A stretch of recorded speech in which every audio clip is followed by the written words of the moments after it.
Canelo done something that is amazing when Canelo was able to go to light heavyweight and become light heavyweight champion. Something that I didn't even see him going up that heavy, and he did that. Canelo lands good punches. I think Canelo could hurt Crawford. Crawford's, first time in that division and jumping two divisions. No way that Terence Crawford, being to me my favorite fighter, the best fighter pound for pound, can be Canelo. A 147 pounder moving up to 68. Floyd Mayweather cites Terence Crawford's substantial weight disadvantage as the reason he will never defeat Canelo Alvarez.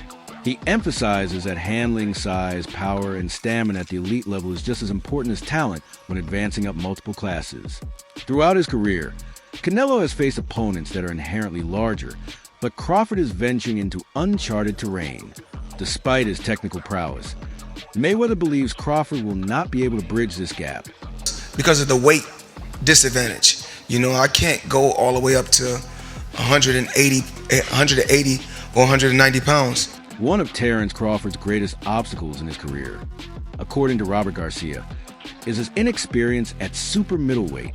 Although Crawford has excelled in a number of divisions, entering Canelo Alvarez's natural weight class is much riskier than earlier moves. Garcia notes that Canelo has spent years honing his skills against naturally larger men, while Crawford has not yet demonstrated that he can sustain his speed, conditioning, and sharpness at such a size. The trainer observes that Crawford appears less explosive and fluid than before since his body has not completely adjusted to the increased weight. This might prove to be a significant consideration when going up against an experienced fighter like Canelo, who excels in this division, even though he is technically very good. Two divisions where he only had one fight at 154 and didn't look his best either. So there's a lot of questions, about that. And that's why a lot of people think Canelo is going to knock out Crawford. But I'm probably one of the only ones that I do give Crawford a chance. Yeah. I think Crawford could pull it off. Crawford is very talented. He's very fast. He's very smart in the ring. So I think a perfect fight, Crawford could pull off a decision. Mm-hmm. Okay. I think he could win a decision. I don't pick him. I wouldn't put my money on him winning because it's a very dangerous, risky fight, especially with Canelo being so strong. But Canelo's last few performances, he's looked slow, flat-footed, looking for one punch at a time. And if that's the Canelo that fights Crawford, Crawford could win a decision. Crawford could outbox him, could outsmart him, could land 3-4 punch combinations and move and win a decision. So do I give Crawford a chance? 100% think Crawford could pull it off. Would I put my money on it? Probably not, but I do give him a chance. Yeah, good stuff. Look, Robert, appreciate you taking time to speak to me. I appreciate you letting me in the gym today. Always a pleasure. And hopefully be catching up sometime soon. Thanks appreciate for coming. it. Thank you. Very much. The adult emphasizes how important the Crawford versus Canelo bout is. He contends that Crawford's legacy would reach new heights and establish him solidly with Floyd Mayweather in the all-time great conversation if he would defeat Canelo's stature and strength. Any remaining reservations about Crawford's resume would vanish if he defeated a fighter of Canelo's caliber, solidifying his status as the best pound-for-pound fighter of his generation. Showeyes emphasizes, nonetheless, that Mayweather's legacy would not be instantly eclipsed by this accomplishment. Instead, it would put Crawford right behind him in the annals of history, as Mayweather's undefeated record and ageless domination are still unparalleled. Nevertheless, the bout represents a landmark in boxing history because it gave Crawford the opportunity to rise to such a rarefied stature. 3-time undisputed is insane. If you were to beat Canelo, Terence Crawford, at that point, pound for pound, right under Floyd. Right under Floyd. Wherever you got Floyd, I put whatever you got him, Terence Crawford's right behind him. Unless you got him first. Okay, how about me? Because I don't have Floyd in my top 10. I have Pacquiao over Floyd. So I know somebody's about to get moist, but I would put Terence Crawford, man, that's old school. That's Henry Armstrong, Sam Langford. Like that's old. That's Joe Gans and Barbados Joe Walcott, Barbados Joe, not Jersey. I'm Barbados. Like, that's old school accomplishments. Man, that's throwback. I would have to assess that. 3-time undisputed in the 4-belt era, and against who? Yo, that I don't think Pacquiao would have I don't think he achieved anything in a single fight that would be greater than Terence Crawford jumping up 3 weight classes and beating Canelo. I don't think Pacquiao achieved anything in a single fight greater than that. Not in a single fight. Beating Cotto, I still, because Cotto was weight drained. Has Floyd done anything? Well, he beat Canelo. Jeff Mayweather's response to Canelo Alvarez's assertion that Crawford is superior than Floyd is intense. Jeff claims that such a claim is more about Canelo's attempt to improve himself by comparison than it is about the facts. He clarifies that by implying that Crawford is better than Canelo, who lost convincingly against Floyd Mayweather, Canelo is indirectly absolving himself of his own loss. Jeff contends that despite Crawford's extraordinary talent, he hasn't yet equaled Floyd's dominance or accomplishments across the sport. According to him, Floyd's perfect record and his handling of top opponents throughout his career speak for themselves. And unless Crawford accomplishes much more, no comparison should be made. Well, also if we remember, Canelo at that time was a razor-thin decision. Floyd won, majority decision.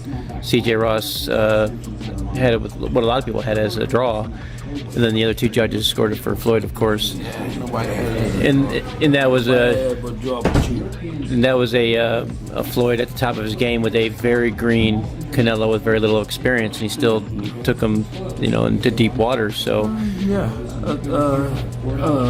what was Canelo? What, 20 something? 20 what? 23, 25? Yeah, he was. Very very young in the game, obviously. Very young. He had more fights than Floyd, and he lost. Yeah, but man, that was 30-something years old, 36. But Floyd was clearly at the top of his career, and Canelo had fought a lot of people. But how you at the top of your career in your prime? You ain't in your prime when you're at 36. That's not your prime. Did he lose? I mean, your prime is in your 20s. It's different for different people. Yeah, okay. Well, so, and that's why Canelo is saying what he's saying. But, want to make himself look like he did something great. Joel Diaz flatly rejects Crawford's chances, citing the stark disparity in size. He reminds viewers that Canelo had faced up against powerful fighters who were both strong and resilient. Given that Canelo could withstand blows from a fighter of Golovkin's quality, Diaz wonders how Crawford, who has faced opponents who are smaller than him, could do such severe harm. Even while Crawford's skill set is great, Diaz feels that it falls short of bridging the physical divide. He points out that until they experience the strength of opponents who are inherently heavier, fighters frequently underestimate the costs associated with increasing their weight. In this instance, Canelo's fortitude and tenacity make a mountain too high for Crawford to scale. You ask him who Skull is, they won't even know who he is. I don't even know who he is, but they chose him for a reason, right? A guy with a good record. But he's a champion in he's a champion. He's got the kind of the other stone that's out there that Canelo needs to connect. Again, the fight against Terence Crawford. It's a fight for Canelo to win. Simple as that. That's what I can tell you. Then in September, if Canelo wins, he's got Terence Crawford waiting in the wings. There is no way that Terence Crawford, being to me my favorite fighter, the best fighter pound for pound, can beat Canelo. A 147-pounder moving up to 68. He can only maybe go 2-3 rounds, good 2-3 rounds, and then Canelo hits him and he hurts him. Canelo's being hit by Triple G, the hardest hitter in the division, and never hurt him. But Canelo will hit Crawford and he'll hurt him. Let's put it this way. You remember the fight Benavidez and Demetrius Andre? Yes. Demetrius Andre was a great fighter. Nobody wanted to fight him at 54. He moved to 60. Fought 1 or 2. Nobody wanted to fight him at 60. So what did he do? He moved up to 68 because there was nothing for him to fight Benavidez, a big fighter like that. Look what he did in the first early round. Demetrius Andre was in control. He was doing great. But once that weight starts kicking in, it takes over. There is no way that Crawford can beat Canelo. Turkey on the cheek. It's a big fan of Terence Crawford. He wants to give him a good payday, and simple as that. That's all it is, man. Another level of strategy is brought to light by the debate over the size of the ring for this fight. Experts contend that the outcome won't be significantly changed by whether the ring is 18 feet or 22 feet. Supporters of Crawford think that a bigger ring would let him to outmaneuver Canelo with footwork and angles, using his cunning technique to offset the pressure from the Mexican stars. Analysts point out that Canelo has successfully adjusted each time he faced opponents in both small and huge rings. Crawford might benefit a little from ring size, but is unlikely to overshadow Canelo's strength and inherent size advantage. Execution, not dimensions, will ultimately determine the outcome of the battle. One of the biggest things in this Canelo-Crawford fight we are not talking about is the ring size. If these guys are fighting in the non-traditional 18 by 18 ring, you're gonna want to put your money on Canelo, guys. It is a big difference. Losing out on that extra 4 feet is going to be an issue for Crawford. It's still possible. Crawford's talented. He's athletic. He has all the potential in the world to pull off a crazy upset here. No matter the ring size, it don't matter. Terence Crawford's that brilliant. He's that excellent. But I'm going to tell you, man, losing out on that 4 feet is gonna hurt his odds. It's the same thing with 22 feet. Like I said, I don't know what ring they're going with, but if it is in the 22 feet, it's gonna hurt Canelo's odds by a pretty decent margin. Maybe not as much as it's gonna hurt Crawford odds in the 18, but it's still gonna hurt it. You're giving Crawford an extra 4 feet to pivot, maneuver, slip, bob, weave, do whatever he wants. That's gonna give Canelo some issues. I feel like we're not talking about this enough. I heard Turkey said it was gonna be at 18. That was a really long time ago. Like I said, I don't know if they've confirmed what it's gonna be quite yet, but I think it's interesting. Once we get the official announcement, you guys, that's when you place your bets. Many supporters are optimistic about Crawford's chances against Canelo after a convincing victory over Errol Spence. There is no question about his domination at welterweight after that performance, which demonstrated his timing, versatility, and merciless finishing abilities. Despite his talent, observers warn that Spence is not inherently bigger than Canelo. Hey y'all, the simple real fact is Terence Crawford never looked that good fighting anybody but Errol Spence. Another real fact is y'all put too much on Errol Spence versus Terence Crawford. Y'all act like he just beat fucking Jesus or Thanos or something. Okay, I get it. Errol Spence was that guy. He beat him. He dominated him. He won that fight. But y'all take that and y'all put so much on that fight, but then y'all look at the Madrimov fight and say, he was a tricky fighter. He's hard for anybody. No one can beat Madrimov. He's the second best fighter in the world because he went 12 rounds with Crawford. Not the case. Y'all put too much on the Errol Spence fight and y'all don't put enough on the Madrimov fight. Then we go back to Canelo. Y'all say Canelo, he don't stop nobody. When last time he knocked nobody? If he can't knock out Berlanga, he's not gonna knock out. If he can't knock out him, he's not gonna knock out Crawford, bruh. Just like Crawford went up to 54 and he couldn't get a knockout, Canelo has gone up to 75. He couldn't knock out Bivol. He went up to 68, and those guys are way bigger. He's fighting guys way bigger than him. Crawford could knock out Madrimov because he's his size. Do you think he's gonna knock out Canelo? He's bigger than Canelo. Bro, Canelo got a granite chin. I don't know if y'all know the Canelo. And the only people who saying that Crawford's gonna knock Canelo out is people who has to be casuals. They probably have not watched a fight since the Tank last fight, or they probably ain't watched a fight since the Errol Spence versus Bud Crawford fight. Because I'm pretty sure a lot of y'all niggas didn't even see that Madrimov fight. Y'all just synced it and y'all running with it. Gabe Rosado considers Canelo's defeat against Floyd Mayweather to be a turning point in the Mexican fighter's career. Canelo was still growing at the moment and lacked the expertise required to take on a defense maestro like Floyd. Rosado contends that even though the defeat was humiliating, Canelo learned a priceless lesson that helped mold him into the boxer he is today. Canelo has improved his technique, gained confidence, and learned how to deal with various styles since then. According to Rosado, this development makes Canelo far more dangerous now than he was when he faced Floyd, and Crawford will have to contend with a more experienced, battle-tested Alvarez. Could be too soon for Xander, but who knows, man? I mean, who knows? Yeah, absolutely. Do you feel like Canelo needed more seasoning when he fought Floyd, or do you think that Floyd just got his number? Period. I think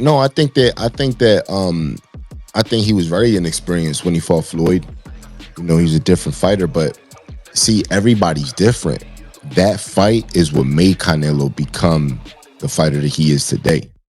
So, you know, that's why boxing, man, is like when they shame guys for losses, it's like, man, you just got to really see how a fighter bounces back from a loss. It's like, because, you know, when Canelo lost to Floyd, there was a lot of things that Canelo learned in that fight that he added to his game. Next thing you know, Canelo started moving his head and his counters got better and his speed, and he understood timing. He understood how to like break guys down differently because he learned that off Floyd. So I think it was a good learning experience for Canelo. And then, you know, I think that kind of fight is gonna help him in the Crawford might not quite comprehend the toll that fighting Canelo could have on him. Sebastian Fondor cautions. He notes that in addition to physical training, Canelo has honed his ability to adapt over time, which is necessary for super middleweight competition. The Mexican champion has made a living by persevering through this division's rigors and often taking on bigger opponents. Crawford, however, is entering this weight class for the first time, which can exhaust him emotionally and physically. Fooner thinks the fallout from the altercation may reveal the stress Crawford went through in opposing a man who has split his family. Could be. We'll see what PBC has for us. Your favorite, Canelo or Crawford? Canelo, yeah. What do you think is the most significant part of that matchup in Canelo versus Crawford? That he's comfortable at 168. You know, that he's been fighting there. He went and collected all the belts at that weight class. Crawford, of course, Crawford has a chance. He has a big chance, you know, being one of the pound-for-pound fighters of the world. But it's just the advantage of being there first. You know what to expect in that weight class. Crawford's coming off a 154 fight that he fought last year. So I really don't consider him even a 154. He's been fighting at 147 for a while. He had that one fight at 154, and then he stopped fighting for a year again. So, you know, of course he's probably been training, you know, again, high-class fighter. But to be comfortable at 168, you're going to have to do some fights in there. And going in there fighting the undisputed champion, it's going to take a toll. What about Ennis? He's the new addition to 154. He's yet to fight there. Canelo brought him in camp specifically because he's a switch hitter like Terence Crawford. What do you make of Ennis just not being in your division and then him contributing to Canelo's camp heading into this fight? Is that a good move? I think it's good for Canelo's camp to have a fighter like Ennis. Because, yeah, he likes to switch, right-handed, southpaw. I think Canelo probably didn't need that. But, you know, the fact that Ennis went might cause a little bit of drama. I think he did it for a dramatic effect. But, you know, great fighter at 147, but 154 is a different division. They have me in there, so we'll see what he could. The entertainment value of Crawford's style in comparison to Canelo's is sometimes disputed by critics. Although Crawford is technically excellent, some contend that his bouts don't have the thrilling moments that draw in casual fans. Canelo, on the other hand, is known for producing drama, whether it be through high-stakes fights, body-punching clinics, or knockouts. According to observers, Crawford would not instantly become the face of boxing even if he were to defeat Canelo. He would have to face and defeat more formidable opponents, like Dimitri Bivol, in order to establish his mettle against more powerful and deadly foes. Only then will he be able to command the same level of international attention as Canelo does now. You know, the closer you get, the more outlandish these statements were. We had one outlandish one that his fighting style is not entertaining. Right? Canelo's fighting style is more entertaining than Terence Crawford's. I don't know what lens you're looking through, right? Well, why isn't Terence Crawford's fighting style entertaining? So that's one thing. Well, here's the next one. Now, I don't know. Check this out. They're saying that Terence Crawford won't even be great if he were to defeat Canelo Alvarez. He won't be great if he defeats Canelo Alvarez because all the stuff he's done until now, becoming two-division undisputed, beating a lot of undefeated fighters and a lot of fighters with one loss, seems to not be anything. But even beating Canelo Alvarez, the face of boxing, four-division champion, undisputed super middleweight champion, none of that would matter because they list fighters that he would have to beat to become great. And most of them are fighters that four-division champ, Canelo Alvarez, that he won't fight. He would have to beat Artur Beterbiev, right? Canelo ain't fighting him. He would have to beat Dimitri Bivol, who Canelo won't fight again, definitely at 168 pounds, because he wants to fight him at 175, because he wants to have the excuse that weight could be too big for him. Dimitri Bivol wants to fight Canelo Alvarez at 168 so he can become 2-division undisputed. Canelo doesn't want that. But Crawford has to beat that guy, right? Crawford has to beat David Benavidez as well, right? We know Canelo doesn't want to fight him, but Crawford has to beat him to become great, right? Remember, Canelo's great already. Then he would have to fight David Morrell. That concludes the video for today. Keep an eye out. Till the next time.